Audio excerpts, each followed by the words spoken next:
Howdy. This is what I usually do, but I felt compelled to make something about music, and it's the only really smart way I found of doing it. So I'm just going to go through my very limited vinyl collection. That was real expensive here in Australia, and I don't like spending money, so I don't have much. I only have most of my favourites. I'm missing a few though. I'm missing a very, very important few, like Joanna Newsom. You won't see any Joanna Newsom here, unfortunately. Let's get into it. So I'm starting from like least liked. All of these albums I at least like, except for one. I at least like, I think are at least probably like an 8 out of 10, probably. So these two actually, because I haven't actually listened to them. Start off, David Bowie, Heroes. It's a pretty classic album apparently. I haven't actually listened to it. I found it next to Charmaine's house. Someone had thrown it out. Idiots. I do intend to listen to it pretty soon. But I do like the singles Heroes. I think that's a really good single. Perks Being a Wallflower. Charmaine showed that to me, ages ago, probably 2 years, and there's this awesome scene where this plays, and I think it's a really, really good song. So yeah, that's pretty much it. Can't really say much about it. Cool album cover. I like it. KMD's Black Bastard. Now KMD is a group of Zev Lovex, shoutouts to Subrock, the Hip Hop Hendrix, and some other guy that I always forget because he's not related to MF Doom other than he was in KMD. I haven't listened to this album either. I've heard it's really good, but this album was like not allowed to be released. Like the people who were publishing it didn't release it because it had a really crazy cover. It had like a gollywog like character, like a very racial black character being hanged. It's hanged. And so they decided, we're not going to release that. And I think MF Doom, also known as Zev Love X at the time, really, he's very authorial. So I don't think he wanted to change it. So it never got released. But then it got released like years later, like 20 years later or something. But apparently also a really good album. Now getting to the albums I've actually listened to. Nas's Illmatic. Classic album. A lot of people think this is the best album of all time, hip-hop wise. I don't know, I don't really agree. I think it's really good, but I wouldn't say it's the best album of all time. It's like very, very, to its roots, it's very New York. It's like the quintessential New York album. I wouldn't really know. I don't get that feeling when I listen to this album, because I don't know what it's like to be in New York. I've never been in New York, but something like this. The back has like a picture of New York. Definitely feels New York from all the things I've seen in media. And of course, like, his flow is really good. Beats are all good, and he's talking about like interesting stuff. Running into a house full of, kids who are all toting weapons, which just his imagery is really good, I think, which is what makes him stand out. Favorite song is One Love, like beat produced by Q-Tip. Awesome song. I love it so much. Next up, you know what it is. I Don't Like Shit, I Don't Go Outside by Earl Sweatshirt. This album, I didn't like it at all when it first came out. I was not a fan. I thought it was really shit. For some reason, I don't know why, it didn't click with me. When I came back to it like a year later, I was like, shit, every track on this is good. The beats are like really dark, and like it takes like the dark parts of Doris. That Doris is like a weird growing up album in my mind, where it's like half cool dark stuff and half like his old OF sort of sound. And I think this is sort of his sound really maturing into what it needed to be. From the top, AM radio is just ridiculous. Like Off Top and AM radio's like beats are just like some of the best. Just the things he samples and how they all sort of weave into this crazy like melodic sound is insane to me. And on top of that, he has like one of the best flows of all time. Like you can't diss Earl. I think he's one of the top rappers of all time. Yeah. And Wiki on AM radio is also really good. So if you want to listen to a song off this album, I'd say Off Top. You know, I like, oh man, some of these lines he has. Definitely listen to Off Top. And if you want to delve deeper, try AM// radio. Oblique radio. Next up. Oh, and shouts to my boy Xavier, who did buy me this for my 21st birthday. I'm a lucky boy. Blurg18 on YouTube if you want to check out the Shiny videos. Now, people who know this album probably aren't super aware of this this cover. It's MF Doom's Operation Doomsday. Now, Operation Doomsday was his first release as MF Doom, 1999 or 2000. I want to say, might have been 2000. Yeah, it was definitely 2000 because I remember he's like a 90s rapper who started in the 2000s. So, I think this album is genius. It like uses a lot of like Fantastic Four and Spider-Man like bits from the old like cartoons and sort of uses that to tell the story of MF Doom, like the rapper. And it just comes together really well and gives it this really interesting sound. Big fucking whitetail. Hate spiders. But yeah, this album's just classic. It's got like TikTok, which is like, it's this crazy song where it's like slow it up, speed up, slow it up, speed up, and the tempo of the song constantly gets faster and slower, and they still stay on beat the whole time. So they're rapping really fast at one, you know, this Ku Klux, this MF Doom, we don't give two fucks or something like that, and then he'll also be like rapping like really, really slow. So you can go from a really fast tempo to a really slow tempo. So it just shows you how incredible a rapper MF Doom is. And we've got a lot of MF Doom coming up here. Because I love him, he's like one of my favourite rappers of all time. I think that this album's really good, except it's not like, it doesn't have like a through line that some of MF Doom's other albums have, that make it, like, bring it together and make it feel like sort of more whole. And that's why I don't think it's as good as the others, but it's still got like some of the best songs, like Red and Gold. Like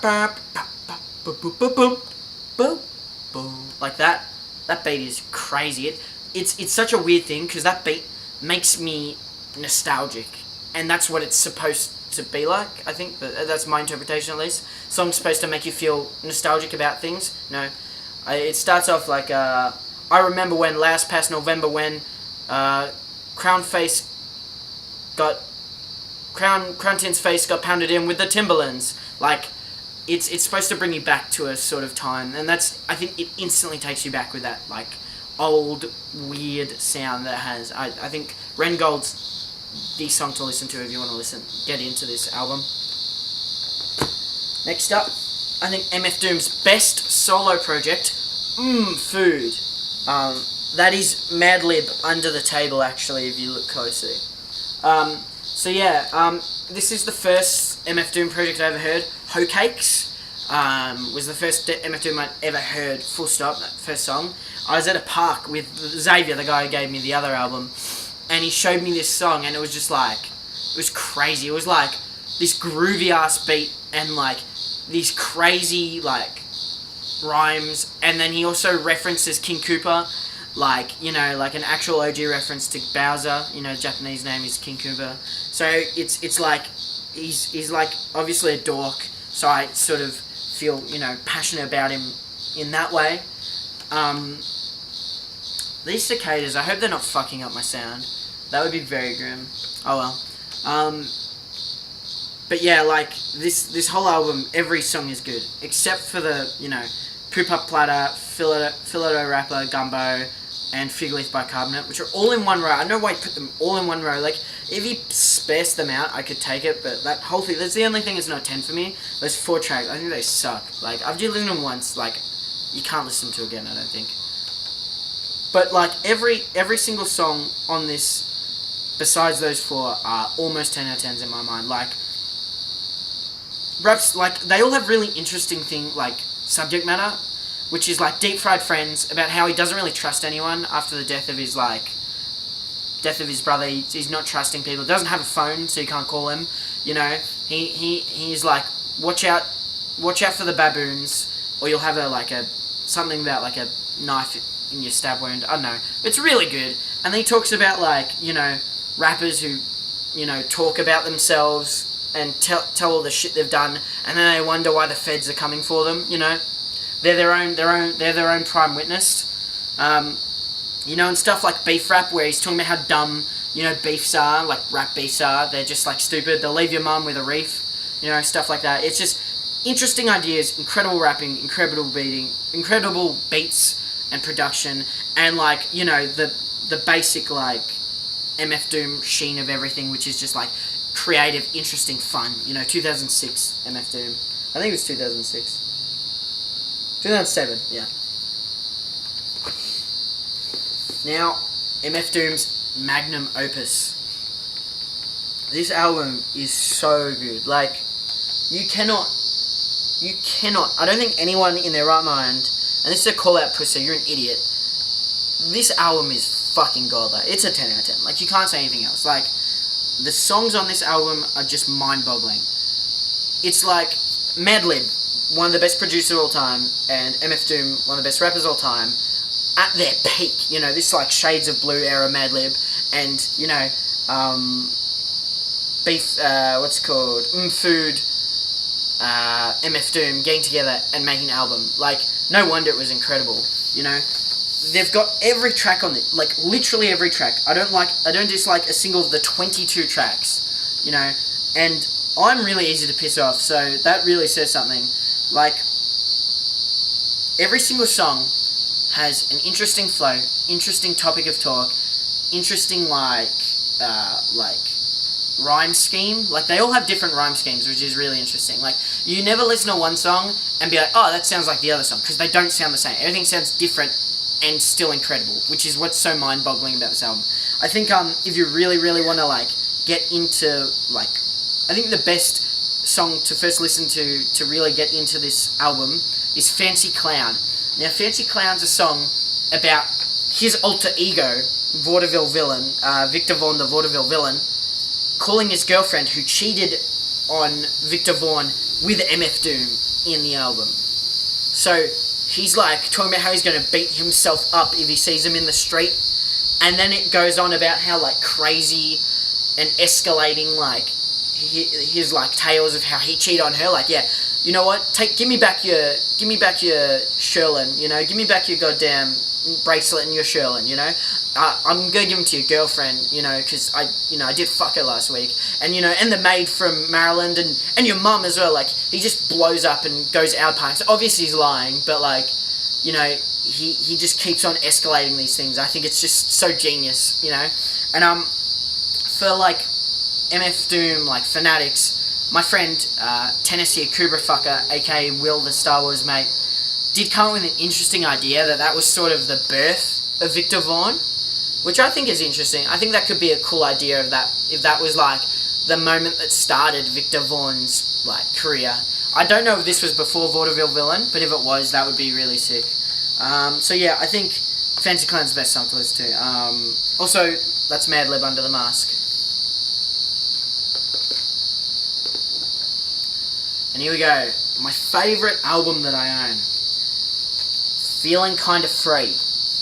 Now, Feeling Kinda Free is the Drones. Australian, like, rock, blues. Some say noise. I don't know what noise is, so I can tell you. Band, Western Australian, homegrown. Currently living in Melbourne now. I saw them last week as Tropical Fuckstorm. They've changed. The two lead singers moved, well, the lead singer and the backup singer, who are married, Gareth Lydiard and Fiona Lydiard. I don't know if she keeps her second name, I can't remember. They moved to Melbourne, and they're doing heaps of shows here, so go see them if you can. But pretty much, this album is quintessential Australian lib cuck. If you're a lib cuck who lives in Melbourne and hates the Murdoch press, you need to listen to this album. Like, it's like everything that you've posted on Twitter and Tumblr just in one album. You know, he talks about how he fucking hates, you know, Anzac Pride. He talks about how he hates, you know, sort of racist Australia. He talks about the hypocrisy of like our Prime Minister, you know, who was telling people to get off the fucking boats when he comes from New Zealand. So I think that's what I really like about this album, is it really engenders you with a sense of self-righteousness. And I'm all about that. I think that if you really, really, really are that sort of like lib cuck, lefty cuck sort of guy, I think you'd really like this album. And that's not even talking about the actual music. The instrumentation is mind-boggling. Like, what Gareth does with a guitar still blows my mind. And when I saw it live, my brain pretty much melted. Just the sounds he can make, and like, you know, I think he uses the whammy bar, I'm not really sure, but he just gets these crazy guitar solos. This album also has my favourite song of all time, Shut Down SETI, which has a 6-minute guitar outro, and also is about how we should stop the search for extraterrestrial intelligence, which I'm totally on board with. But the reason he wants to shut it down is because he thinks that aliens would fucking hate us. You know, if there were mirrors in the sky, you know, if we saw if the aliens were exactly like us, we would just fucking stop. We would get the hell out of there because we're terrible. You know, I think it's sort of it wants you to reflect on all the terrible fucking things that we do. You know, it's not like they could be our kings. It's more about fuck ups like Nanjing. And so yes, it does name drop Nanjing, so you know it's my favourite album of all time. So yeah, it's mind-bogglingly good. I think this is the best album of all time, bar Joan Newsom's Have One On Me. So yeah, that's my vinyl collection. I do want to increase it a bit more. I want to get a lot of Kanye. I've got Kanye all on CD, because I collected him. He was the first album he was the first person I listened to and really got into as an artist. So I instantly bought all of his CDs, and so it's hard for me to spend more money on, like, you know, even like the My Beautiful Dark Twisted Fantasy. That album's like 150 for vinyl, so it's like, I'm not that rich, but I will eventually get it before I die. So yeah, look out for that. Yeah, thanks for staying with me. I love talking about music. Please talk to me about music on Twitter. If you have interesting music, send it to me. I'm always happy to listen. So yeah, please listen to some of these albums. I think these are some of the best albums of all time. So, you know, get to it. Anyway, thanks for watching. This is Papa Pudge. Out.